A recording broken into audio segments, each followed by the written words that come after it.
Nad ütlevad, et kujutan ette. Nad ütlevad, et reageerin üle.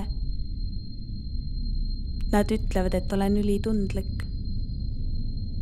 Neil on õigus. Aga nemad ei tea, milline on elu. Kui su nahk on nii õrn, et iga rangem sõna jätab silka. Nad ei tea, millise verejooksu võtavad laused, mis on öeldud vale tooniga.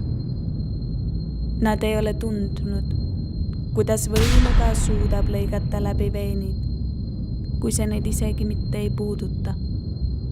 Kuidas oma enda mõtted lämmatavad ootuse ja mürgitavad igasuguse lootuse. Kuidas iga lähenemiskatse paneb ründama ja valust karjuma. See on midagi, millega ei saa eales harjuda.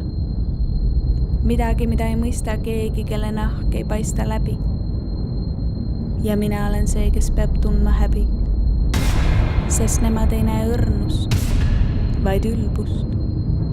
Kibestunud kiskjad, kes on mandunud. Aga hirm on tegelikult see, mida too kiskja on endaga kaasas kandnud.